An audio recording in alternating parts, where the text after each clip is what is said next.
Assalamualaikum warahmatullahi wabarakatuh. Alhamdulillah, nahmaduhu wa nasta'inuhu wa nastaghfiruh wa na'udzu billahi min shururi anfusina wa min sayyiati a'malina. May yahdihillahu fala mudilla lahu wa may yudlil fala hadiya lahu. Asyhadu an la ilaha illallah wahdahu la syarika lahu wa asyhadu anna Muhammadan 'abduhu wa rasuluh. أما بعد فإن أصدق الحديث كتاب الله وخير الهدي هدي محمد صلى الله عليه وعلى آله وسلم وشر الأمور محدثاتها وكل محدثة بدعة وكل بدعة ضلالة وكل ضلالة في النار. Ayolah ikhwan, a'azakumullah. Tadi kita sudah membahas yang berkaitan tentang tauhid ar-rububiyah, kemudian tauhid al-uluhiyah. Sekarang kita masuk sedikit yang berkaitan tentang tauhid al-asma wa sifat, tentang tauhid yang berkaitan dengan nama-nama dan sifat Allah Subhanahu wa taala. Dan pembahasan ini panjang. Saya akan sebutkan beberapa aja yang berkaitan tentang tauhid al-asma wa sifat. Artinya Ahlus Sunnah wal Jamaah menetapkan apa-apa yang Allah dan Rasulnya SAW telah tetapkan tentang nama-nama dan sifat-sifat Allah Subhanahu wa taala, dan mensucikan Allah Subhanahu wa taala dari segala macam aib dan kekurangan, sebagaimana yang Allah sebutkan dalam kitabnya dan yang telah disebutkan oleh Rasulullah SAW di dalam hadis-hadisnya yang sahih. Dan setiap muslim dia wajib menetapkan nama-nama dan sifat Allah sebagaimana yang terdapat dalam Al-Quran dan sunnah Nabi SAW, dan tidak boleh dia mentakwil. Jadi nama-nama Allah semuanya nama-nama yang mulia yang wajib kita tetapkan, dan semua sifat-sifat Allah adalah sifat-sifat yang tinggi yang wajib kita tetapkan. Maka disebutkan oleh Syekhul Islam Ibnu Taimiyah rahimahullah, kata beliau bahwa manhaj salaf, manhaj Ahlus Sunnah dan para imam Ahlus Sunnah mengimani tentang tauhid asma wa sifat, tentang nama-nama dan sifat Allah, dengan menetapkan apa yang Allah tetapkan atas dirinya dan telah ditetapkan oleh Rasulnya sallallahu alaihi wasallam baginya. Tidak boleh tahrif, artinya tidak boleh memalingkan dari makna yang sebenarnya kepada makna yang lain. Tidak boleh ta'til, artinya tidak boleh mengingkari nama-nama dan sifat Allah Taala. Tidak boleh takyif, artinya tidak boleh kita menanyakan tentang bagaimana sifat Allah. Dan tidak boleh tamtsil, tidak boleh menyerupakan Allah dengan makhluknya. Ini yang wajib kita yakini tentang Al-Sunnah. Jadi menetapkan sifat Allah dengan tidak menyamakan Allah dengan makhluknya, mensucikan sifat Allah dengan tidak ta'til, dengan tidak mengingkari, dan menetapkan semua sifat-sifat Allah dan menafikan persamaan sifat Allah dengan makhluknya. Kalau antum mau ambil contoh ayat, yaitu ayat dalam Al-Quran, di dalam surah Asy-Syura ayat 11, Allah berfirman, "Laisa kamitslihi syai'un wa huwas samiul basir." Tidak ada sesuatu yang sama dengan Allah, dan Allah itu Maha mendengar dan Allah itu Maha melihat. Maka dalam surah Al-Ikhlas yang dikatakan sepertiga Al-Quran, surah Al-Ikhlas itu dikatakan sepertiga Al-Quran. Apa surah Al-Ikhlas itu? Al-Ikhlas, Qul huwallahu ahad, sepertiga Al-Quran.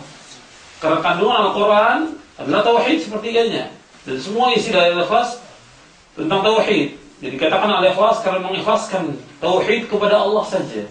Qul huwallahu ahad, Allahus samad, lam yalid wa lam yulad wa lam yakul lahu kufuwan ahad. Katakan Allah itu esa. Allah tempat seluruh makhluk bergantung. Lam yalid wa lam yulad, Allah tidak melahirkan dan Allah tidak dilahirkan. Wa lam yakul lahu kufuwan ahad, dan tidak ada satupun yang sekutu bagi Allah, yang tidak ada satupun yang sama dengan Allah, tidak ada satupun yang setara dengan Allah, tidak ada satupun yang sebanding dengan Allah Taala. Maka dalam surah Asy-Syura ayat 11, "Laisa kamitslihi syai'un wa huwas samiul basir." Dalam surah 42 ayat 11. Tidak ada satupun yang sama dengan Allah SWT, Dan Allah itu maha mendengar, dan Allah itu maha melihat. Makanya kita wajib menetapkan semua nama-nama dan sifat Allah. Apa yang Allah menafikan, kita wajib menafikan. Yang Allah tetapkan bahwa Allah itu esa. Qul huwallahu ahad. Wajib ditetapkan bahwa tidak ada Tuhan selain Allah SWT. La ilaha illallah. Tidak ada yang berhak diibadahi dengan benar melainkan hanya Allah SWT. Wajib ditetapkan. Allah menetapkan tentang dirinya Allah mempunyai wajah, wajib kita tetapkan. Allah menetapkan tentang dirinya bahwa Allah bersemayam di atas arsy, Allah berada di atas langit dan di atas arsy, wajib kita tetapkan. Sebagaimana yang Allah tetapkan dalam Al-Quran. Begitu juga ditetapkan oleh Rasulullah SAW bahwa Allah pada hari kiamat menginjak neraka, dan neraka itu mengatakan qad cukup ya Allah. Allah menetapkan bahwa langit dan bumi digenggam dengan tangan Allah. Langit dan bumi digenggam oleh Allah SWT. Wajib kita tetapkan. Kalau boleh kita artikan dengan kekuasaan tangan, kita artikan dengan tangan. Allah menggenggam langit dan bumi. Dan seluruh hati manusia di dua jari jemari tangan Allah. Dan Allah bolak-balikan hati itu menurut apa yang Allah kehendaki, kata Rasulullah SAW. Maka doa Nabi yang terbanyak, Ya muqallibal qulub tsabbit qalbi ala dinik. Ya muqallibal qulub tsabbit qalbi ala dinik. Ya Allah, yang membolak-balikan hati, tetapkan hatiku atas agamamu. Makanya kata Anas bin Malik, ya Rasulullah, apakah engkau ragu dengan kami? Tidak. Tetapi hati ini, seluruh hati itu di dua jari tangan Allah. Di dua jari jemari tangan Allah, yang Allah membolak-balikan hati manusia menurut yang Allah kehendaki. Maka ada orang yang iman pagi, sorenya kafir. Sore kafir, paginya iman. Atau sore dia iman, paginya kafir. Allah bolak-balikan. Makanya doa Nabi yang terbanyak, Ya muqallibal qulub tsabbit qalbi ala dinik. Ya Allah, yang bolak-balikan hati, tetapkan hatiku atas agamamu. Kita wajib tetapkan semua nama-nama Allah yang indah. Adapun yang Allah nafikan, kita wajib nafikan. Makanya di dalam ayat ini, dalam surah Asy-Syura ayat 11, laisa kamitsli syai'un. Tidak ada sesuatu yang sama dengan Allah. Artinya merupakan bantahan kepada golongan yang menyamakan sifat-sifat Allah dengan makhluknya. Wa huwas sami'ul alim, dan Allah Maha mendengar dan melihat. Itu bantahan kepada orang-orang yang menafikan atau mengingkari sifat-sifat Allah Taala. Allah itu mempunyai sifat-sifat yang indah dan tinggi. Kita wajib tetapkan. Kalau nafikan Allah tidak melahirkan, tidak dilahirkan, kita wajib menafikan. Karena mengatakan Allah tidak melahirkan dan Allah tidak dilahirkan. Allah tidak punya istri. Allah menyebutkan dalam ayat yang lain demikian. Allah juga tidak tidur dan Allah tidak ngantuk selama-lamanya. La ta'khudhuhu sinatun wala naum. Ayat kursi yang kita udah hafal itu. Allah tidak pernah disentuh oleh ngantuk selama-lamanya. Allah enggak pernah ngantuk selama-lamanya. Dan Allah tidak pernah tidur selama-lamanya. Allah enggak pernah tidur. Jadi Allah Subhanahu wa taala zat yang maha mulia, maha berkuasa, maha tinggi, maha perkasa. Makanya kita wajib menetapkan semuanya. Yang Allah tetapkan bahwa Allah tidak pernah tidur, tidak pernah ngantuk selama-lamanya. Azali wa abadi. Selama-lamanya. Begitu juga Allah menafikan bahwa Allah tidak pernah lelah, tidak pernah capek. Wa ma massana min lughub. Dan kami tidak pernah capek, tidak pernah lelah selama-lamanya. Jadi Allah wajib kita tetapkan sesuai dengan apa yang Allah tetapkan. Jadi ini tentang nama-nama dan sifat-sifat Allah Subhanahu wa taala. Makanya ucapan para nabi dan para rasul itu ucapan mereka, Subhana rabbika rabbil izzati amma yasifun wa salamun 'alal mursalin walhamdulillahi rabbil alamin. Subhana rabbika rabbil izzati amma yasifun. Maha suci Rabbmu, Rabb yang memperkasa dari sifat yang mereka katakan, dan selamat sejahtera bagi para rasul dan segala puji bagi Allah seluruh alam.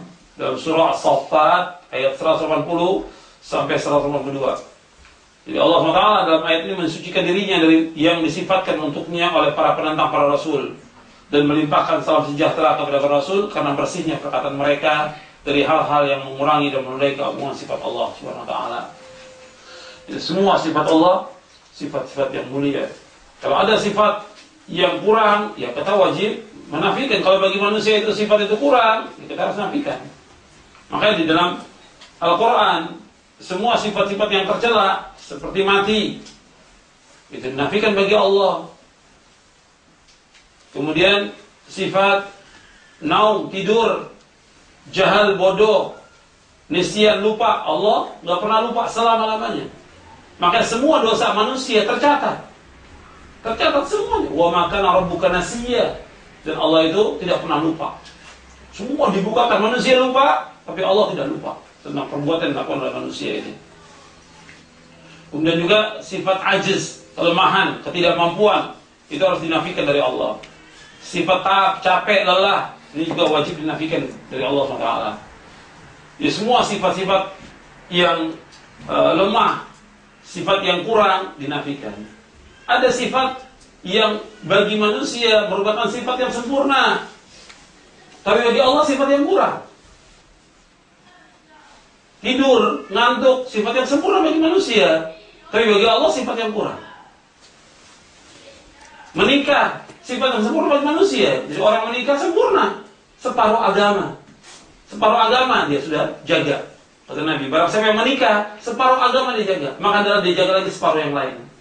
Tapi bagi Allah, mempunyai istri, sifat yang kurang, maka harus dinafikan bagi Allah SWT. Kemudian ada juga sifat-sifat yang memang kurang bagi manusia, apalagi bagi Allah. Bagi manusia itu kurang, apalagi bagi Allah.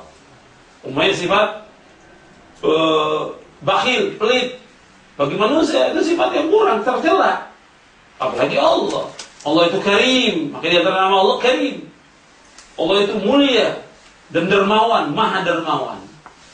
Sifat bakhil bagi manusia tercela, apalagi bagi Allah. Begitu.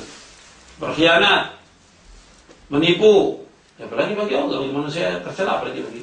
Sifat zalim bagi manusia tercela, apalagi bagi Allah. Maka Allah tidak pernah zalim kepada hambanya. Wa ma Allah bidzalamil 'abid, dan Allah tidak pernah berbuat zalim kepada hamba-hambanya. Jadi ini kaidah-kaidah yang penting yang tentang berkaitan dengan asma wa sifat, dan ini panjang pembicaraannya, tapi kita sebagai seorang muslim dan muslimah wajib menetapkan semua sifat-sifat Allah. Sekarang kita bahas selanjutnya yang berkaitan dengan syirik. Baru setelah itu kesalahan-kesalahan yang terjadi yang dilakukan oleh manusia. Syirik merupakan dosa besar, yang wajib dijauhkan oleh setiap muslim dan muslimah. Dan orang yang berbuat syirik itu, orang yang berbuat syirik, dosanya akan diampuni oleh Allah. Tadi sudah kita bicarakan ketika kita bicara soal tauhid rububiyah, uluhiyah, punya semua sifat. Tentang masalah syirik itu artinya menyekutukan Allah, menduakan Allah, atau dia berdoa kepada Allah, dia berdoa juga kepada yang lain. Ini syirik. Dia beribadah kepada Allah, bersama dengan itu dia beribadah juga kepada selain Allah. Tidak ada orang yang syirik itu dia berdoa kepada Allah, tapi dia berdoa juga kepada selain Allah. Ini syirik. Dan Allah menyebutkan di dalam Al-Quran, Inna syirka la zulmun azim. Syirik itu kezaliman yang amat besar. Jadi semua kezaliman yang ada, yang paling besar menyekutukan Allah. Kezaliman yang paling zalim, kemungkaran yang paling mungkar, maksiat yang paling maksiat, menyekutukan Allah. Makanya Allah nggak redha kalau Allah disekutukan dengan makhluknya. Makanya dosa yang besar, yang paling besar, Nabi bersabda dalam hadis yang sahih yang diriwayatkan oleh Imam Bukhari, Muslim, dan yang lainnya dari sahabat Abu Bakrah radhiyallahu anhu. Nabi bersabda, "Ala unabbiukum bi akbaril kaba'ir." 3 kali Nabi menyebutkan, "Ala unabbiukum bi akbaril kaba'ir." Ala unabbiukum bi akbaril kaba'ir. Qalu bala ya Rasulullah. Qala al-isyraku billah wa 'uququl walidain wa jalasa wa kana muttaki'an faqala ala wa qawlu zur wa syahadatu zur. Qala fama zala yukarriruha hatta qulna laitahu sakat. Kata Nabi SAW, maukah aku kabarkan kepada kalian tentang dosa-dosa besar yang paling besar? 3 kali Nabi sebutkan. Kemudian beliau mengulangi 3 kali.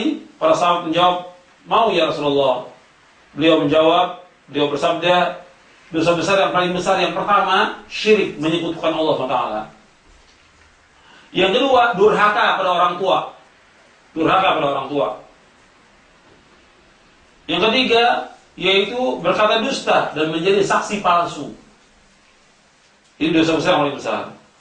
Dan Nabi terus mengulang-ulanginya. Jadi syirik, menyekutukan Allah, dikatakan dosa besar yang paling besar dan kezaliman yang paling zalim, Karena orang yang melakukan syirik ini menyamakan Khalik, yaitu Allah, dengan makhluk. Menyamakan makhluk dan Khalik pada hal-hal yang khusus bagi Allah Subhanahu wa taala. Tadi sudah saya contohkan. Di antara syirik yaitu orang yang berdoa kepada selain Allah, orang yang berdoa kepada orang yang sudah mati, apakah itu nabi, wali, atau yang lainnya, atau yang lain yang sudah saya sebutkan tadi.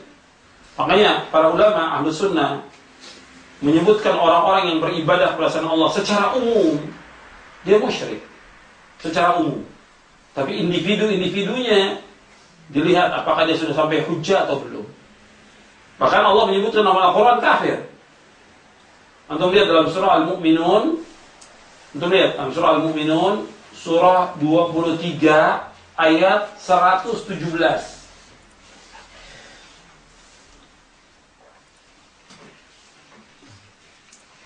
Surah Al-Mu'minun, surah 23 ayat 117. Allah berfirman, "Wa man yad'u ma'allahi ilahan akhar la burhana lahu bihi fa innama hisabuhu 'inda rabbi innahu la yuflihul kafirun." Barang siapa yang beribadah atau menyembah kepada ilah yang lain selain Allah, padahal tidak ada satu bukti pun baginya tentang itu, maka perhitungannya hanya pada Rabb-Nya. Sungguh orang-orang kafir tidak akan beruntung. Allah menyebutkan dengan kafir. Orang yang berdoa kepada Allah disebut kafir. Makanya dalam kitab Ushul Tsalatsa oleh Syekh Muhammad bin Abdul Wahhab rahimahullah, kata beliau, "Man sarafa syai'an min anwa'il ibadati ila ghairi Allah fa huwa musyrikun kafir."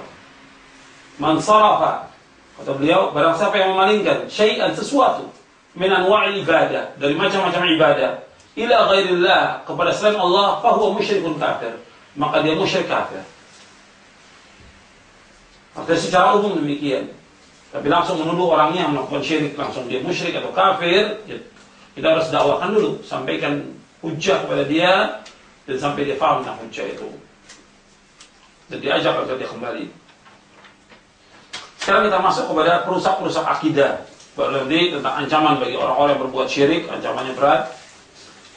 Di antara perusak-perusak akidah yang merusak tauhid, ini saya nukil dari penjelasan Syekh Wahid Abdul Salam Bali dari Kalimatun Nafi'ah fi Akhta'i Syai'ah 80 khata' fil aqidah. Dari kalimat yang bermanfaat tentang kesalahan-kesalahan yang telah menyebar di kalangan kaum muslimin. 80 khata'an fil aqidah. Jadi ada 80 kesalahan dalam akidah, cuma semuanya saya tidak bawakan, saya ringkas. Di antara perusak-perusak akidah, kesalahan-kesalahan orang dalam bertauhid kepada Allah yang telah merusak akidahnya. Jadi kaum muslimin yang telah mereka melakukan perbuatan-perbuatan yang merusak akidah mereka, merusak tauhid mereka. Yaitu yang pertama istighatsah, minta tolong di saat sulit kepada selain Allah. Ini dosa besar yang paling besar. Ini syirik ini. Ya, dia minta tolong kepada jin, minta tolong kepada orang yang sudah mati. Apakah yang sudah mati itu nabi, sahabat, imam, syekh, wali, atau yang lainnya, atau kiai, atau habib, atau yang lainnya. Minta tolong kepada mereka adalah syirik akbar. Atau minta tolong kepada batu, pada pohon. Ini syirkun akbar, syirik yang paling besar. Kemudian yang kedua, ini tadi sudah saya jelaskan ini, dan ini masih banyak di kalangan kaum muslimin, mengada-adakan ritual tertentu kepada selain Allah, seperti minta bantuan kepada selain Allah, maksudnya kepada orang yang sudah mati. Kadang-kadang mereka mengalami sulit itu, minta tolong, minta bantuan kepada orang yang sudah mati. Menyembelih hewan sebagai sesembahan atau sesaji, bernazar kepada orang-orang yang sudah mati. Kemudian kemudian minta syafaat kepada mereka, tawaf selain Ka'bah, mengusap-usap kuburan, rukuk dan sujud kepada selain Allah. Ini semua bentuk kesalahan dan merusak akidah. Seperti nazar sudah saya jelaskan tadi. Ya, nazar harus karena Allah dan juga sesuai dengan syariat Allah. Minta syafaat kepada selain Allah nggak boleh. Hatta dia datang ke Madinah minta syafaat kepada Nabi Muhammad nggak boleh. Cukup dengan kita mentauhidkan Allah SWT, mengikhlaskan ibadah, kemudian kita mengikuti sunnah Nabi SAW, melaksanakan yang wajib-wajib, melaksanakan yang sunnah, kemudian kita membaca doa sudah azan, dapat syafaat Nabi. Kata Nabi, barang siapa mendengar azan, kemudian dijawab azan, kemudian dibaca Allahumma rabb hadhihi da'wati tammah was-salatil qa'imah ati Muhammadan al-wasilata wal fadilah wa ba'athu maqaman mahmudan la du'atta, kata Nabi, halat lahu syafa'ati yaumil qiyamah. Orang itu dapat syafaat kepada hari kiamat. Jadi bukan dengan minta-minta ke kubur-kubur, bukan. Kemudian juga tawaf selain Ka'bah. Ini ada sebagian kaum muslimin yang tawaf di kuburan, tertentu ada di Indonesia. Jadi di dunia Islam ada juga yang tawaf selain dari Ka'bah, tawaf di kuburan, kuburannya Habib, kuburan Kiai. Kemudian juga mengusap-usap kuburan dengan meminta kepada mereka, bahkan kadang tanahnya juga dibawa, seperti yang dilakukan oleh orang Syiah. Tanah di Karbala diambil oleh dia, dijadikan sebagai tempat sujud orang Syiah itu. Jadi dari akidahnya sudah beda jauh antara Islam dengan Syiah. Jadi dia bisa disatukan selama-lamanya sampai mereka masuk ke dalam Islam, orang Syiah. Mereka juga menghalalkan mut'ah sama dengan zina, tanpa saksi, tanpa wali, tanpa segala macam. Begitu juga yang lainnya lagi, yang ada orang Syiah. Sholat itu mereka nggak pakai sandal, jadi cukup dengan tepuk-tepuk. Itu salamnya dia.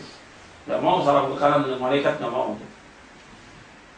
Banyak lagi kesalahan-kesalahan Syiah. Saya sebutkan itu perbedaan antara sunnah dengan Syiah, antara Islam dengan Syiah dalam buku saya, kedudukan as-sunnah dalam syariat Islam.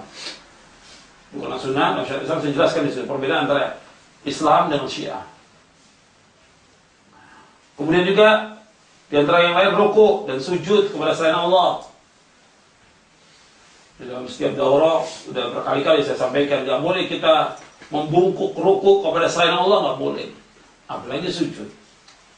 Ya, di kita sudah terbiasa, ya, bungkuk gini udah biasa. Bukan bungkuk lagi di Indonesia, sungkem. Sujud, nggak boleh dalam Islam, nggak boleh. Begini aja nggak boleh.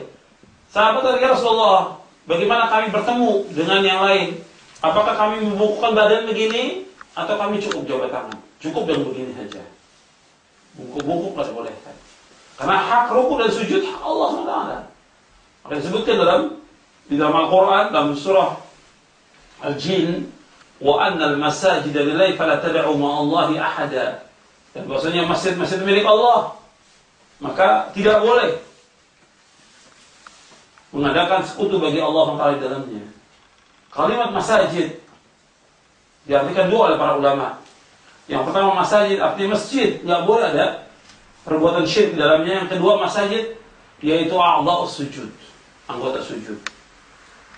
Maka rukuk dan sujud itu hak Allah Subhanahu wa taala. Nggak boleh orang tunduk kepada selain Allah Subhanahu wa taala. Makanya ketika ada seorang sahabat sujud kepada Nabi, marah Nabi. Kalau seandainya boleh seorang sujud kepada seorang, aku akan suruh seorang wanita sujud kepada suaminya. Karena besarnya hak suami. Kalau boleh, kata Nabi. Tapi tidak boleh seorang sujud kepada orang lain. Jadi bungkuk-bungkuk nggak boleh dalam Islam. Ini ajaran Islam. Kita merdeka, dilahirkan dalam badan merdeka. Gak boleh kita membungkuk kepada selain Allah SWT. Rukuk dan sujud hanya hak Allah Subhanahu wa taala. Karena ini berkaitan dengan tauhid. Makanya ketika di zaman Muawiyah ada seorang yang tunduk kepada komandannya, marah Muawiyah radhiyallahu anhu warda. Engkau menjadikan mereka sebagai hamba dan dia dilahirkan oleh Allah dalam keadaan merdeka. Gak boleh. Nah, banyak orang yang seperti itu juga. Nah, jadi terjadi di kita juga terjadi. Ustadz atau syekh Atau Habib yang banyak. Yang banyak Habib. Orang disuruh tunduk, suruh cium tangannya. Sudah. Disuruh cium tangannya. Kalau nggak cium, wah kualat nanti. Kobokannya diminum, ini diminum. Kalau jalan depan dia harus nunduk. Ini nggak boleh. Menjadikan manusia sebagai hamba tidak boleh. Kita merdeka lahir dari Allah SWT. Menghormati orang yang mulia bukan dengan seperti itu. Menghormati guru atau ustadz bukan dengan cara seperti itu. Dengarkan nasihatnya baik-baik, dengarkan kajiannya baik-baik, amalkan. Baik. Tapi bukan kemudian menjadikan dia sebagai hamba, nggak boleh dalam Islam. Itu ajaran Islam tuh, masya Allah, luar biasa. Diajarkan seperti itu. Bukannya orang tunduk atau ruku. Pada Nabi aja nggak boleh. Pada Nabi aja Nabi larang. Ketika orang mau sujud tidak boleh. Ketika bertemu untuk membungkukkan badan nggak boleh. Ya Rasulullah, gimana kalau kami ketemu antara kami dan kami? Tundukkan badan tidak, kata Nabi. Cukup dengan jabat tangan. Ucapkan assalamualaikum jabat tangan cukup. Tapi nunduk seperti ini tidak boleh dalam Islam. Nah, jangan kita terpengaruh dengan cara-cara orang kafir. Nggak boleh kita ikut cara-cara orang kafir. Kemudian selanjutnya yang ketiga, memiliki keyakinan-keyakinan tertentu yang tidak ada dasarnya dari syariat Allah. Jadi ada keyakinan-keyakinan ini perusak-perusak akidah. Kita membahas ini tentang perusak-perusak akidah. Memiliki keyakinan-keyakinan tertentu yang tidak ada dasarnya dari syariat Allah. Seperti keyakinan kalau orang ada yang mati terbunuh di suatu tempat, maka ruhnya gentayangan. Masih ada itu. Atau secara umum, kalau orang meninggal, kemudian selama berapa hari itu ruhnya gentayangan dekat rumahnya. Sampai diadakan tahlilan, makan segala macam. Ini nggak benar. Ini keyakinan yang merusak akidah. Tapi ini bukan dari Islam. Keyakinan bukan dari Islam. Sebab dalam Islam, ruh apabila sudah dicabut, nggak akan kembali lagi ke dunia. Dia berada di alam barzakh. Min waraihim barzakhun ila yaumi yub'atsun. Di belakang mereka ada barzakh sampai hari dibangkitkan kata Allah. Sampai dibangkitkan. Jadi nggak ada itu ruh kembali lagi ke dunia, gentayangan di atas rumah. Nggak ada dalam Islam. Ini keyakinan dari orang-orang kafir, dari Hindu, dari Buddha, dan segala macam. Bukan dari Islam. Makanya orang dengan acara-acara yang mereka lakukan juga, yang mereka nisbatkan kepada Islam, bukan dari Islam. Seperti acara tahlilan sesudah kematian. Saya pernah tanya kepada tokoh-tokohnya, bukan orang awam, tokohnya saya tanya. Yang antum lakukan ini, tahlilan ini, ada nggak dasarnya dari Nabi? Nggak ada. Saya tanya, pernah tidak Nabi SAW mengadakan tahlilan untuk istrinya Khadijah? Pernah nggak Nabi mengadakan tahlilan untuk anaknya yang meninggal? Nabi meninggal, anaknya Zainab, Nabi masih hidup. Ruqayyah, Kulthum, Nabi masih hidup. Ada Fatimah meninggal 6 bulan sudah wafatnya Nabi SAW. Ibrahim meninggal, Nabi nggak ada tahlilan. Sahabat yang lain yang Nabi cintai juga seperti Ja'far, seperti Hamzah, nggak ada tahlilan. Dari mana dasarnya? Dalilnya dari mana? Nggak pernah ada. Dan mereka nggak bisa buktikan. Sampai katakan, saya tanya lagi, pernah tidak Imam Syafi'i? Kamu disebut oleh Imam Syafi'i. Imam Syafi'i pernah nggak melakukan tahlilan? Di semua kitabnya tidak pernah ada. Bahkan dalam kitab-kitab mazhab Syafi'i, bukan Imam Syafi'i, mazhab Syafi'i dikatakan bahwa tahlilan itu makruh. Ya makruh itu nggak boleh. Kalau dikatakan makruh dalam mazhab Syafi'i, haram artinya. Kok dikerjakan? Nggak ada dalam kitabnya. Makanya itu bukan dari Islam. Makanya kita tanya, dalilnya ada, kan ibadah. Orang kan ketika mengerjakan itu ibadah kan, untuk mendapatkan ganjaran, mendapatkan pahala, dan segala macam kan. Mana dalilnya? Setiap ibadah harus ada dalil. Nggak ada. Jadi dibuat-buat oleh mereka. Nabi bersabda, "Man ahdatsa fi amrina hadza ma laysa minhu fa huwa radd." Barang saya mengadakan satu cara yang dalam agama kami yang nggak ada contoh dari kami, tertolak, nggak diterima oleh Allah SWT. Hadis sahih riwayat Bukhari dan Muslim, nggak diterima. Ini keyakinan masih ada, dan ini perhatikan, nggak ada dalam Islam seperti itu. Tapi di Indonesia, karena mereka juga tidak paham, dan sebagian besar juga terpengaruh dengan orang-orang kafir, dan juga orang-orang munafik. Ada juga orang-orang yang nggak senang kepada Islam. Maka dibuatlah film-film yang menakutkan. Ya, apakah kuntilanak atau segala macam. Ini orang yang nggak senang kepada Islam. Mau ditonton lagi. Nah, bodohnya umat Islam ditonton lagi. Udah jelas itu menakutkan. Akhirnya tiap tidur mesti bangun dia, ketakutan. Tidur sendiri gak mau dia. Itu akibatnya nonton yang seperti itu. Ini keyakinan yang rusak harus dihilangkan, bukan ditonton, dijauhkan sejauh-jauhnya. Itu merusak akidah seorang muslim. Kemudian juga menakut-nakuti manusia dengan orang mati, kan sering takut-takuti. Hati-hati loh, jangan lewat situ. Nanti dicekek nanti. Atau yang lain, nggak boleh. Seorang muslim tidak boleh sekali-kali menakuti orang muslim lain, tidak boleh dalam Islam. Itu ada hadisnya dalam riwayat Abu Dawud. La yahillu lil muslimin ay yurawi'a musliman. Tidak boleh seorang muslim menakuti orang muslim lainnya. Kalau ditakuti, dia sudah takut, dia nggak mau, dia takut sendiri, takutin orang lain. Dan salahnya, memang salahnya pendidikan orang tua kita. Itu kesalahannya. Orang tua kita ketika mendidik nggak mampu, ya. Karena anak-anaknya nakal. Supaya dia takut gimana? Takut-takuti. Karena nggak sanggup orang tuanya. Anaknya nakal. Akhirnya ditakut-takuti. Nanti kamu begini, nanti kamu begini. Semua. Sistem pendidikan itu salah. Sistem pendidikan mendidik anak dengan menakut-takuti salah dalam Islam. Nggak boleh. Nggak boleh. Jangan takut-takuti anak. Justru biarkan dia berani. Malam dia mau kencing, biarkan dia sendiri. Jangan takut-takuti. Jangan nanti malam kalau kamu keluar dicekek nanti kamu. Makanya supaya anak nggak main-main keluar. Tapi salah. Akhirnya selama-lamanya anaknya takut.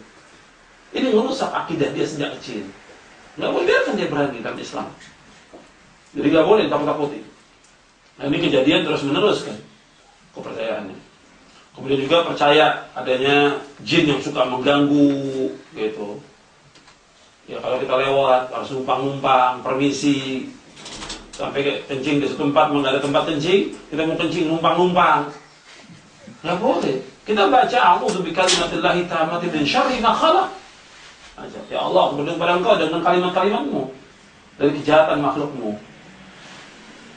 Jadi bukan seperti itu. Ini keyakinan-keyakinan masih ada di kalangan kaum muslimin. Ini keyakinan yang merusak akidah. Masih ada. Ya. Kemudian yang keempat. Di tempat ini masih banyak ya, kalau kita kembangkan lagi masih banyak itu di Indonesia. Keyakinan tentang jin dan segala macam masih banyak di Indonesia. Kemudian yang keempat, memiliki keyakinan tentang hari-hari tertentu. Keyakinan tentang hari tertentu. Dikatakan hari tertentu itu sial.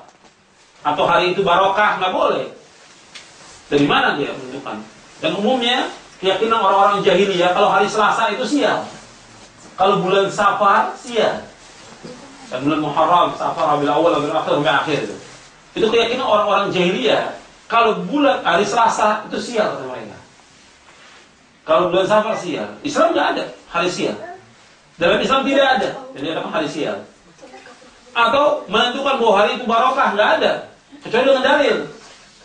Seperti hari Jumat, Sayyidul Ayyam, itu ada dalilnya. Hari yang barokah hari Jumat. Tapi kemudian dia menentukan perkawinan itu di hari ini. Kalau nggak hari ini, nanti nggak barokah nikahnya, nggak boleh. Nggak boleh. Banyak orang-orang tua yang punya keyakinan seperti itu. Ketika sudah ada jodohnya, sudah ada kesempatan dia untuk menikah dan uang sudah ada, oh nggak boleh bulan ini. Nanti 2 bulan lagi. Di hari ini. Maharnya juga dihitung. Ya. Berapa ratus ribu, berapa juta, itu pakai, ya nggak wajar lah kadang-kadang dengan hitungannya dia. Nah kalau ini sudah terjadi, bagaimana pernikahan sah nikahnya? Selama ada wali, ada mahar segala macam. Cuma kadang-kadang hitungannya nggak beres. Hitungannya, ya maharnya juga nggak ada 10.000 atau 100.000 atau 1 juta, enggak. Dia mesti 1.355.000 atau apa begitu. Itu masih ada yang seperti itu. Karena ada punya keyakinan.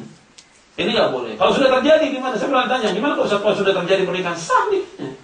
Selama ada wali, ada saksi, sah nikahnya. Sama ada mahar. Tapi cara itu, keyakinan itu salah. Makanya saya sebutkan di dalam buku saya, Panduan Keluarga Sakinah, tentang kesalahan-kesalahan yang terjadi dalam pernikahan. Dalam Panduan Keluarga Sakinah. Apa saja yang salah itu dalam pernikahan yang terjadi di kalangan kaum muslimin. Jadi keyakinan tentang hari-hari tertentu, ini nggak boleh. Bahwa itu sial, bahwa itu barokah. Dan itu terutama di Jawa banyak ini. Ya, ada Jumat ini, ada Rebo ini, saya nggak paham itu. Ya, Rebo kasar, Rebo pahing, Rebo segala macam itu. Nah, dia ada menentukan di hari-hari itu. Itu nggak dibenarkan dalam syariat Islam. Keyakinan tentang hari. Kemudian yang kelima, memiliki keyakinan yang salah tentang Nabi Muhammad sallallahu alaihi wasallam. Juga keyakinan yang merusak akidah. Keyakinan yang salah tentang Nabi Muhammad SAW. Seperti apa? Keyakinan tentang nur Nabi Muhammad yang berpindah dari tulang sulbi pada Nabi. Ini hadisnya maudhu, palsu. Hadis dhaif aja nggak bisa kena hujah, apalagi palsu. Ya tulang. Artinya Nabi Muhammad SAW, cahayanya Nabi itu berpindah dari tulang sulbi para Nabi. Ini keyakinan ini nggak benar. Bukan dari Islam. Bahkan kadang-kadang mereka mengatakan bahwa Nabi itu nurun ala nur, cahaya di atas cahaya. Cahaya di atas cahaya itu Allah.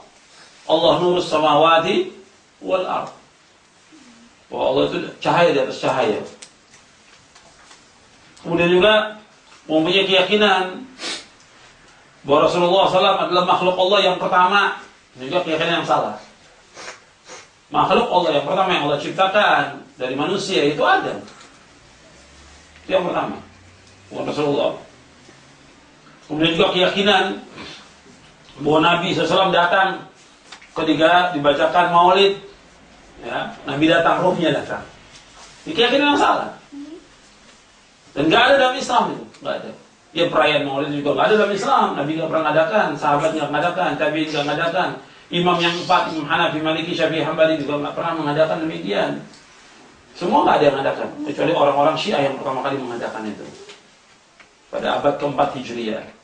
Nah, kemudian dibaca oleh kaum muslimin, kemudian ruhnya datang dia. Bahwa setiap baca itu mesti ruhnya Nabi datang. Semua orang suruh berdiri. Mungkin antum pernah ngalami seperti itu. Nah, dalam Islam tidak ada itu. Keyakinan yang salah. Dan yang lainnya lagi, keyakinan tentang Nabi Muhammad sallallahu alaihi wasallam. Kemudian yang keenam, ini keyakinan yang merusak ini. Yang keenam, memiliki keyakinan tentang benda-benda tertentu tanpa dalil. Ya, seperti keyakinan bahwa batu-batu tertentu itu batu keramat. Masih ada di Indonesia dan banyak kepercayaan tentang batu. Ya, sama juga kepercayaan mereka tentang pohon. Ya, pohon tertentu mengandung barokah, selamat, seperti pohon beringin. Ini keyakinan yang syirik gitu. Atau batu, punya batu keramat, batu cincin. Itu akan dijual batu cincin. Ini bisa mendatangkan barokah batu cincin ini. Ini syirik. Bisa dijelaskan? Iya, pohon keramat, jimat, kemudian ada tali penolak bala, ada gelang, atau yang lain lagi. Yang mereka katakan bisa mendatangkan manfaat, bisa menolak bahaya. Ini semuanya syirik, keyakinan ini. Dan orang-orang yang menggantungkan jimat, kemudian juga tangkal-tangkal, ini masuk syirik. Nabi bersabda dalam hadis yang sahih, "Inna ruqa wa tamaima wa tiwalata syirkun." Sesungguhnya ruqyah, jimat-jimat, tangkal-tangkal syirik, kata Nabi. Nah, ketika ada seorang sahabat yang dia pakai gelang, kata Nabi, untuk apa gelang ini? Ya, untuk menolak bahaya. Kata Nabi, la yaziduka illa wahnan. Tidak menambah kamu kecuali kelemahan. Orang yang pakai benda-benda tertentu, apakah itu jimat, apakah gelang tertentu untuk menolak bala, orang itu lemah. Gak punya kekuatan sama sekali, lemah. Ada untuk umpamanya supaya dia gak mempan untuk dibacok, orang itu lemah. Lemah. Dia harus yakin bahwa yang mendatangkan manfaat, menolak bahayanya Allah Ta'ala. Maka orang-orang seperti itu orang-orang yang penakut, dan orang itu adalah orang-orang yang lemah dalam Islam.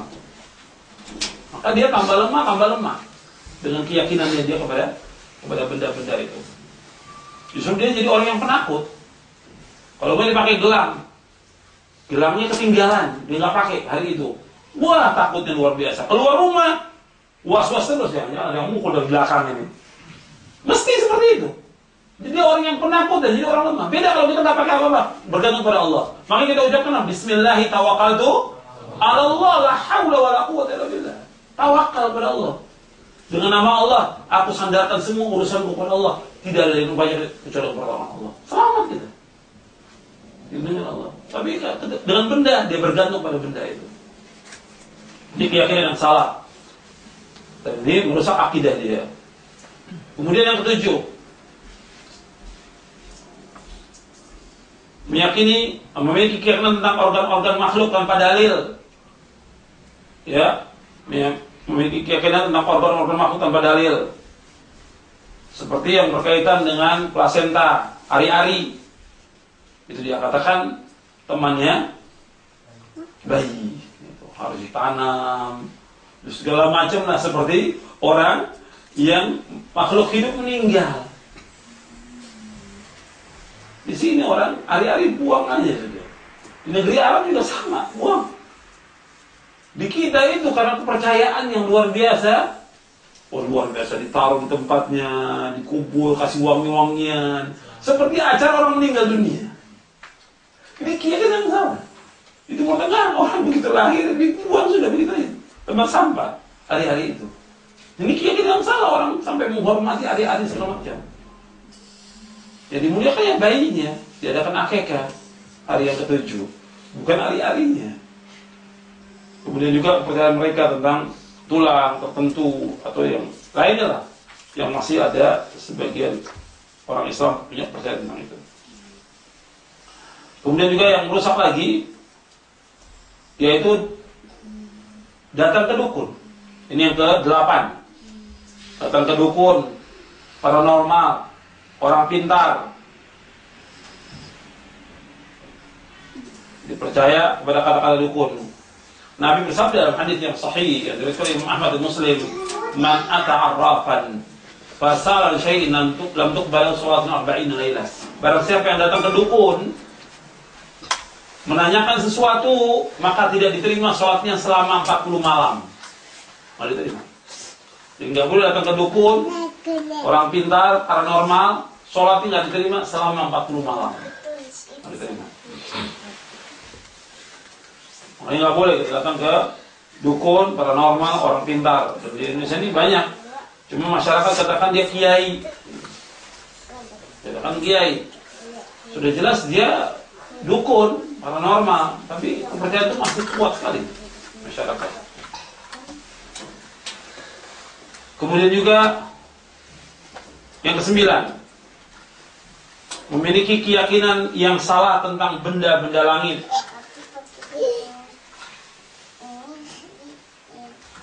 Memiliki keyakinan yang salah tentang benda-benda langit. Diyakini tentang matahari, bintang, kemudian juga kadang-kadang meramal nasib ya, dengan bintang-bintang tertentu. Ini orang bodoh. Bagaimana nasibnya dia diatur oleh bintang? Yang ngatur nasibnya dia Allah SWT. Sampai ditulis lagi bintangnya. Apa bintangnya? Aquarius, Pisces atau yang lainnya. Dia orang bodoh. Bodoh. Kenapa bodoh? Dia kenapa percaya pada bintang itu? Bahwa dia mendatangkan kebaikan, mendatangkan manfaat, barokah dengan bintang-bintang itu. Yang mendatangkan manfaat hanya Allah, yang menang bahayanya Allah. Sampai ada orang yang percaya dengan bintang itu, ketika bulan tertentu yang memang bulannya bahaya, nggak keluar dia, sampai nggak mau kerja. Dia bodoh kan? Padahal yang menentukan nasib dia Allah, bukan bintang itu. Masa benda-benda itu bisa menentukan nasibnya orang? Allah yang menentukan nasib manusia, baik dan buruknya. Kemudian juga punya keyakinan tentang apa? Tentang turunnya hujan. Dinisbatkan turunnya hujan, perang jahiliyah. Turunnya hujan itu karena bintang ini. Turunnya hujan karena bintang ini. Dan nanti juga diajarkan di sekolah bahwa turunnya hujan karena apa? Karena kuatnya panas. Kemudian karena panas yang kuat, nanti mereka ini akan menguap, benda itu akan panas menguap, kemudian turun hujan.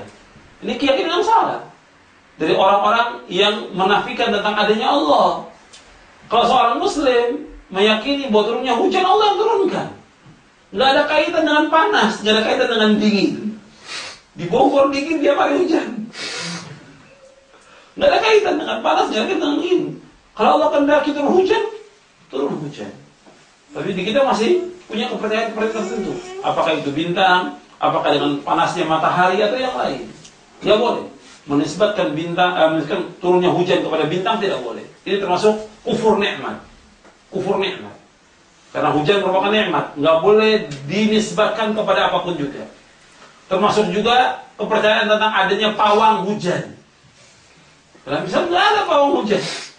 Bagaimana rahmat Allah yang sangat luas dia bisa tahan? Makanya ketika ada orang mengatakan ada Ustaz pawang hujan, saya tanya, itu pawang bisa nggak menahan air kencingnya? Kok nahan hujan? Bisa nggak dia tahan air kencingnya sendiri? Nggak bisa dia. Kasih minum saya ember. Bisa nggak dia nahan air kencingnya? Gimana nahan hujan? Akal ini bisa terima, gimana syariat? Jadi itu nggak ada. Yang dalam Islam itu nggak ada. Karena orang ketika ada perayaan, perkawinan segala macam panggil pawang. Ada lagi yang aneh kepercayaan apa? Cabai dan bawang bisa menahan hujan. Coba akal yang waras. Cabai bawang bisa menahan hujan. Masih banyak yang bisa seperti itu. Ditaruh di depan rumah supaya nggak hujan. Taruh bawang, ditaruh cabai merah. Ini kepercayaan masih banyak di Indonesia. Dan itu nggak ada. Keyakinan yang merusak akidah karena menafikan rahmat Allah yang sangat luas. Nabi aja ketika ada seorang yang datang pada Nabi waktu khutbah Jumat, ya Rasulullah, kering sudah, pohon-pohonan sudah kering, jalan terputus, kendaraan banyak, onta-onta banyak yang mati, himar, keledai banyak yang mati. Doakan agar Nabi berdoa agar diturunkan hujan. Setelah Nabi berdoa selesai, turun hujan. Pekan berikutnya lagi datang, ya Rasulullah banjir. Rasulullah tidak menahan hujan. Kata ya Allah, alihkan hujan ini ke gunung-gunung, ke bukit-bukit, ke hutan-hutan. Jadi nggak boleh menahan rahmat Allah, nggak boleh. Menahan rahmat Allah tidak boleh. Jadi Nabi yang bilang kata Allah, alihkan hujan ini ke bukit-bukit, ke gunung-gunung, ke lembah-lembah. Nggak boleh menahan rahmat Allah yang luas itu. Kemudian juga keyakinan-keyakinan tentang batu tertentu atau keyakinan tentang meteor atau yang lainnya yang masih ada di tengah kaum muslimin. Yang ke-10,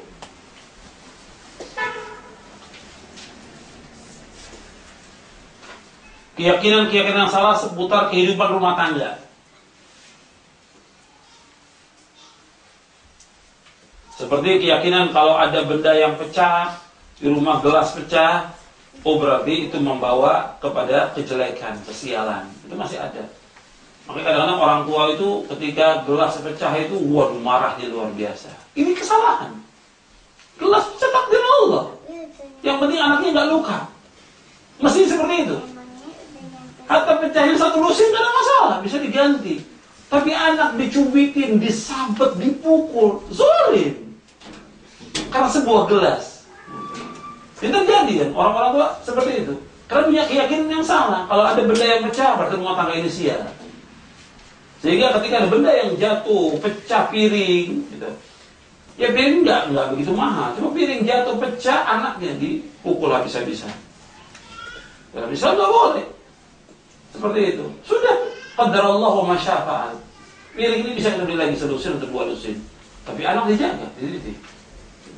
Karena itu takdir. Kemudian juga kalau dia punya anak, seperti keyakinan orang-orang jahiliyah, kalau punya anak perempuan sial berarti. Orang jahiliyah, kalau dia punya anak perempuan sial.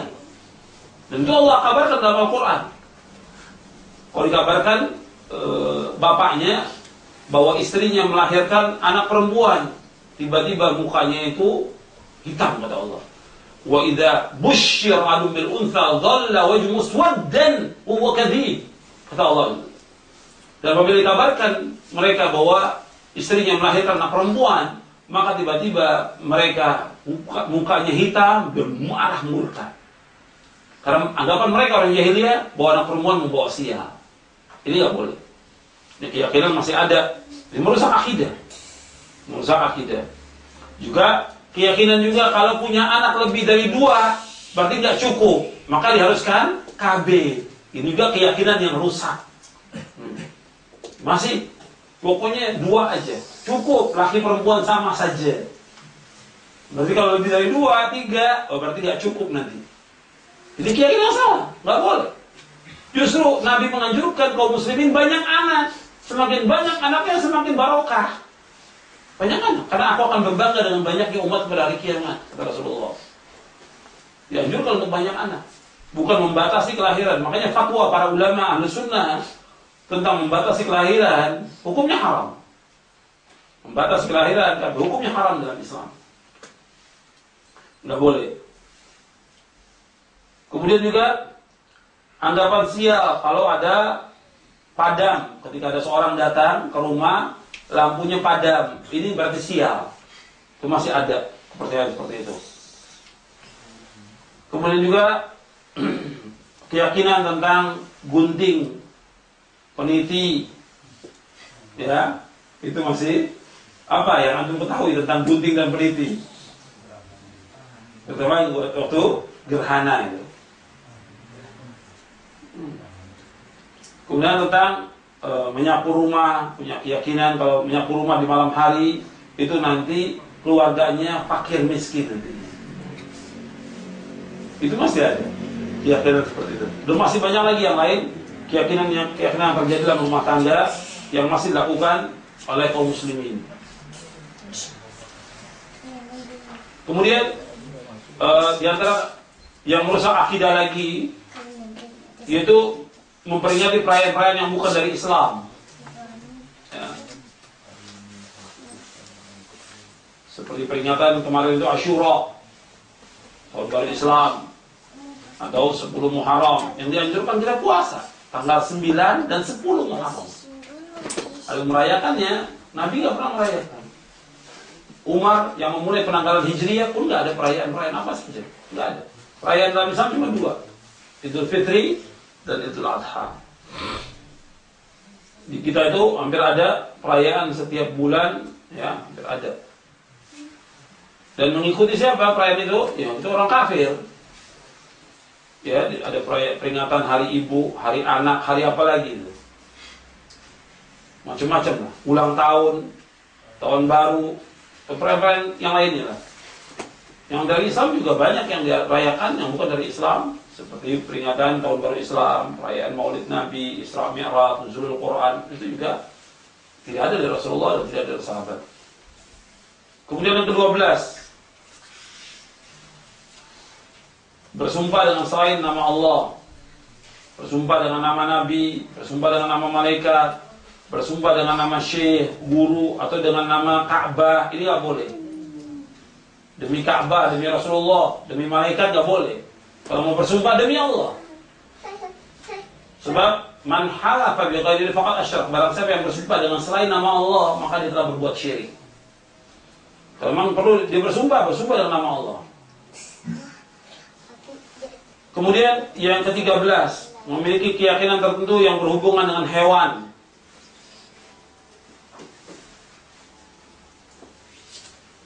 Ya, ini banyak keyakinan tentang musang, tentang burung gagak, tentang apa saja yang dianggap sial. Burung hantu atau burung gagak, kalau dia berbunyi berarti itu sial, berarti ada yang mati di rumahnya.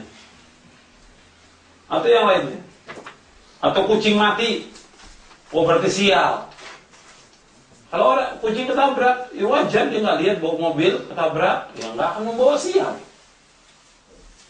Ya disingkirkan supaya tidak ditabrak oleh yang lain lagi, terinjak oleh yang lain lagi. Atau ular lewat dianggap sial. Ini masih ada di kita itu kepercayaan seperti itu. Kemudian yang ke-14, mengucapkan perkataan tentang Allah tanpa ilmu. juga termasuk perusak akidah, mengucapkan perkataan tentang Allah tanpa ilmu. Seperti apa? Seperti Allah di mana-mana, nggak boleh. Nggak boleh. Atau Allah ada di hati, nggak boleh. Dia harus yakin dengan seyakin-yakinnya bahwa Allah ada di atas arsy, di atas langit. Dan itu keyakinan setiap mukmin dan mukminah. Karena itu dari Nabi SAW. Nggak boleh meyakini yang lain. Jadi Allah berada di atas langit dan atas. Nggak boleh mengatakan Allah di mana-mana. Kalau Allah di mana-mana, berarti Allah ada di tempat yang bersih, tempat yang kotor. Nggak boleh. Yang mengatakan Allah di atas langit dan atas hanya Allah yang mengatakan demikian. Dan juga Nabi Muhammad SAW mengatakan demikian. Atau mengucapkan, ya Allah, mengapa engkau cabut nyawa kekasihku? Nggak boleh. Ya, kekasihnya meninggal, kenapa engkau cabut ya Allah? Ini takdir, ajal, nggak bisa dirubah. Sesaat, nggak bisa dimajukan, nggak bisa dimundurkan. Atau dia husnudzon kepada Allah, ya Allah, kenapa engkau timpakan musibah kepada saya? Nggak boleh. Kenapa saya terus yang kena musibah ya Allah, yang lain kok nggak kena? Nggak boleh. Ini keyakinan yang merusak, nggak boleh. Dia wajib meyakini dan seyakin-yakinnya apa yang Allah timpakan buat dia itu yang terbaik buat dia. Yang terbaik buat dia. Dan manusia kalau berkaitan dengan takdir, dia mengeluh di saat terkena yang buruk aja. Ketika yang baik, nggak pernah ya Allah, alhamdulillah saya dapat gaji, alhamdulillah ini enggak. Gila susah, gaji nggak keluar, Allah ini pegang benar ini kan. Kok disalahkan Allah? Gak boleh. Dia harus husnudzon kepada Allah SWT. Kok kenapa saya yang sakit? Kenapa anak saya yang sakit? Kenapa istri saya yang sakit? Kok yang lain tidak? Gak boleh. Kenapa anak saya meninggal? Yang lain kok tidak? Kenapa saya kena musibah? Yang lain tidak? Gak boleh. Kok apa yang Allah takdirkan buat kita itu yang terbaik buat kita. Apa yang Allah takdirkan buat kita itu yang terbaik buat kita. Yang kita harus introspeksi pada diri kita. Mungkin musibah timbul kepada kita karena banyak dosa dan maksiat yang kita lakukan. Ini harus kita introspeksi. Dan semua yang takdirkan Allah baik buat kita. Ya kemarin sudah saya jelaskan. Nabi Muhammad SAW karena makomnya tinggi diberikan ujian berat. Berat ujiannya, cobaannya berat. Padahal kasih Allah Nabi Muhammad. Habibullah wa Khalilullah dikasih cobaan berat. Ya Allah bisa saja menghancurkan musuh-musuh itu dalam sekejap. Tapi begitulah Allah memberikan cobaan dan ujian kepada hambanya agar dia tambah dekat dengan Allah, tambah berdoa kepada Allah, tambah meminta kepada Allah, tambah tadaruk, dan hilang ujubnya dia dan sombongnya dia hilang dengan musibah-musibah itu. Hikmah yang banyak, ribuan hikmah. Dengan dari musibah itu, ribuan hikmah. Cuma banyak orang nggak paham. Makanya Al-Imam Ibnu Qayyim menyebutkan dalam segala macam musibah dan yang lainnya itu ada ribuan hikmah yang manusia tidak tahu. Cuma sedikit yang dia tahu. Disebutkan oleh Imam Ibnu Qayyim. Makanya nggak boleh kita suudzon kepada Allah, tidak boleh. Barang siapa yang meninggal dunia dan karena husnudzon kepada Allah, Allah akan ampunkan dosanya. Maka harus husnudzon kepada Allah. Kemudian yang ke-15 di antara yang merusak akidah, lebih mengutamakan cara atau petunjuk orang kafir dari cara orang muslim. Seperti menjadikan orang-orang Yahudi atau Nasrani sebagai pemimpin, atau mengajak musyawarah dengan orang-orang kafir, atau juga menghormati orang kafir dan mengucapkan salam kepada mereka. Tak boleh dalam Islam. Jadi juga merusak akidah. Orang kafir itu dihinakan oleh Allah. Bahkan orang-orang kafir Allah menyebutkan dalam Al-Quran, ya'kuluna kama ta'kulul an'am wal nar mathwal lahum. Mereka itu makan seperti makannya binatang ternak dan tempat tinggal mereka adalah neraka jahanam. Orang-orang kafir itu nggak boleh dimuliakan orang kafir itu. Karena Allah menghinakan orang kafir dalam Al-Quran. Kemudian yang terakhir, yang ke-16, memberikan nama-nama yang mungkar kepada anak. Juga merusak akidah. Seperti memberikan nama Abdul Nabi, hambanya Nabi, boleh. Abdullah boleh, Abdul Rahman, Abdul Mawjud, Abdul Ali. Orang-orang Syiah itu memberikan nama anaknya dengan Abdul Ali, hambanya Ali bin Abi Thalib. Karena dia mengatakan bahwa wahyu itu mesti turunnya kepada Ali, bukan kepada Nabi. Orang Syiah. Yang bulat seperti itu, yang bulat. Atau Abdul Rasul, nggak boleh. Yang bagus dinisbatkan nama hamba itu kepada Allah.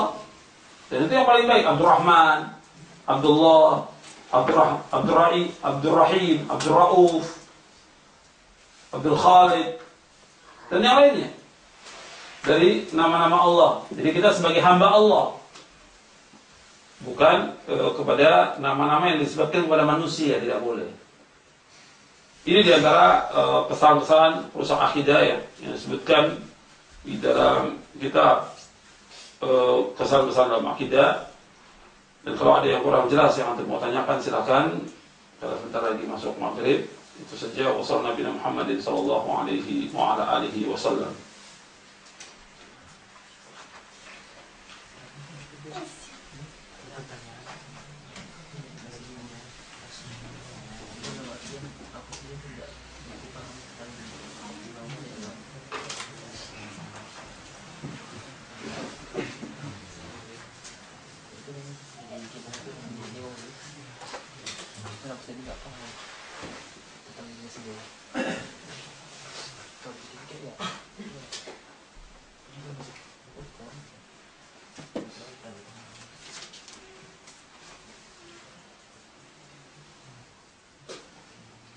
Tadi disebutkan tentang percaya dengan berkaitan dengan benda langit. Bagaimana kalau boleh dengan perakiraan cuaca?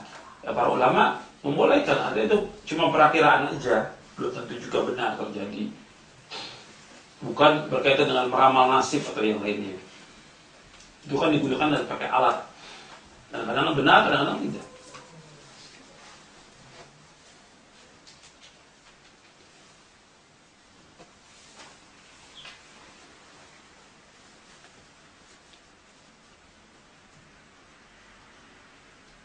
Kebiasaan kita di Jepang ini, ya kalau orang Jepang mengucapkan salam dengan membungkukkan badan gimana? Ya sebaiknya kita menghindari yang seperti itu. Dia menghindari supaya dia juga paham bahwa dalam Islam tidak demikian.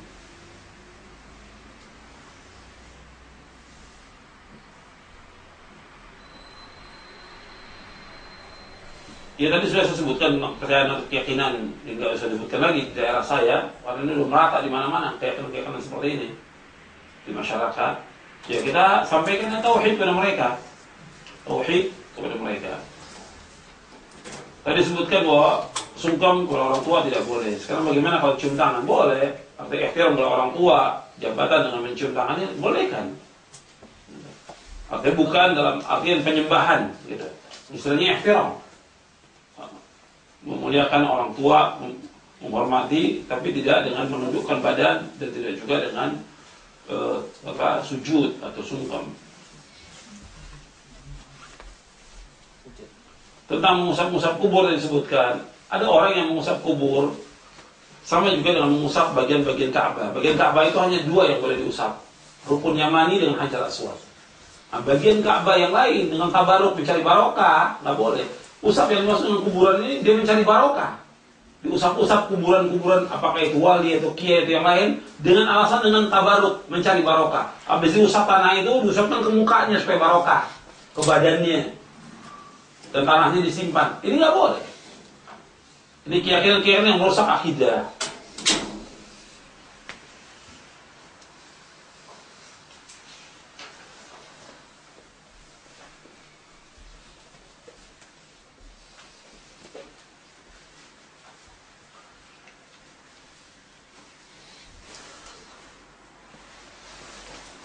Bagaimana kalau kita minta doa kepada seorang ustadz supaya mendoakan keluarga yang sakit agar sembuh?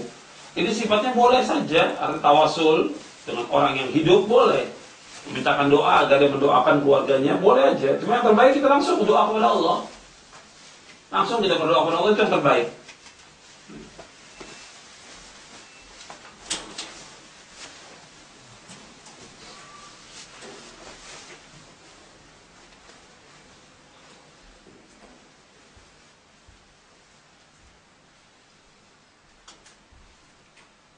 Ini pertanyaan tentang nama-nama panjang ini ya, saya nggak jawab pertanyaan tentang nama. Sebab namanya macam-macam di kita itu macam-macam. Dia punya nama. Ada yang kecuali kalau nama-nama yang udah jelas ya bukan dari Islam. Kalau namanya Ali boleh, nggak ada masalah. Ali Saifuddin bukannya, ya boleh aja, nggak ada masalah. Cuma yang jadi masalah kadang-kadang orang menamakan nama anaknya Jahim. Jahim itu neraka. Jahiman. Ada Rojiman. Ya Rajiman. Rojim, syaitan rojim. Namanya.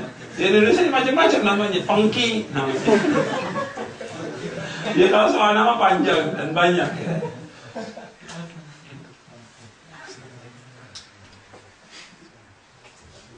Bagaimana kalau orang sekitar kita itu dia melakukan ritual-ritual yang menyalahi syariat, ya kita dakwahkan dengan cara yang baik kepada mereka.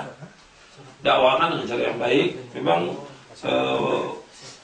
kadang-kadang agak sulit karena ada kebiasaan yang bertahun-tahun mereka lakukan, bahkan puluhan tahun, kebiasaan yang melanggar syariat. Ya kita dakwahkan. Atau sifatnya kita bertanya pada mereka. Seperti tadi yang disebutkan di sini, gimana soal bertahlilan? Ya tanyakan kepada kiainya, kepada ustadznya, ada nggak Nabi melakukan? Ada nggak sahabat melakukan? Ada nggak tabi'in melakukan? Ada nggak Imam Syafi'i melakukan? Imam Syafi'i nggak pernah melakukan demikian tahlilan itu. Itu aja. Jadi jangan langsung kita katakan itu bid'ah. Ya nggak, mereka nggak bisa terima. Tanya dalilnya mana ini adakan cara seperti ini.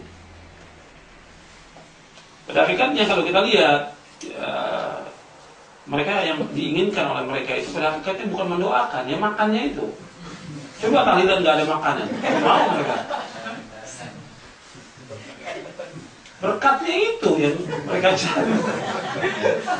Bukan mereka berjuang segala macam, ya berkatnya yang dicari oleh mereka. Yang paling besar kan berkatnya ustadznya. Nah, begitu juga kalau sholat jenazah kan. Mereka kalau sholat jenazah supaya didoakan harus kasih amplop. Dan bisa nggak jadi amplop. Tapi di masyarakat kasihan. Sudah orang miskin, fakir, habis sholat kasih amplop. Yang paling besar amplopnya ustadznya. Ini juga nggak benar dalam Islam. Seperti itu. Nggak ada dalam Islam tuh. Kamu doakan karena Allah SWT. Ikhlas. Makanya apabila seorang muslim meninggal dunia didoakan 40 orang, maka diterima syafaatnya oleh Allah SWT. Dengan syarat tidak berbuat syirik kepada Allah. Dan dia dapat ganjaran. Orang menyalatkan dapat ganjaran 1 qirat. 1 qirat itu ganjarannya seperti gunung yang besar. Kenapa harus dikasih amplop? Itu. Kemudian juga ketika dia tahlilan dikasih makanan. Kasihan orang sudah meninggal dunia, susah, sulit, kemudian suruh masak lagi. Dan gak cukup sehari lagi. 3 hari, 7 hari, 40 hari, 100 hari. Akhirnya gimana? Orang jadi tambah miskin, dijual semuanya, akan menzalimi orang lain. Itu menunjukkan bahwa bukan dari Islam. Islam nggak pernah mengajarkan seperti itu. Jadi pertanyaan, bagaimana sikap kita terhadap beberapa kasus? Ada seorang muslim atau muslimah menikah dengan orang Jepang dengan tujuan untuk mengislamkan atau mendakwakan Islam kepada mereka. Apakah syarat ini benar? Ya kalau masalah nikah merupakan jodoh ya, yang Allah sudah takdirkan jodohnya. Tapi yang perlu diingat, bahwa ini sudah ditakdirkan oleh Allah Taala. Tapi yang paling penting, yang antum harus perhatikan, bahwa nikah yang terbaik kalau umumnya orang Jepang, dia nikah dengan orang Jepang itu lebih cocok, gitu. Lebih banyak mendakwakan dakwah kepada orang-orang Jepang.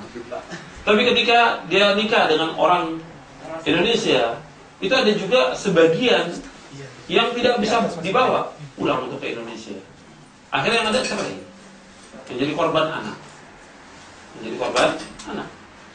Kalau sebagiannya ada juga yang memang betah, dia bisa. Kadang-kadang juga nggak bisa dia untuk komunikasi dengan keluarga kita. Nah, terjadilah pemutusan silaturahmi. Jadi kita melihat kepada maslahat dan mafsadah. Artinya ini jodoh sudah Allah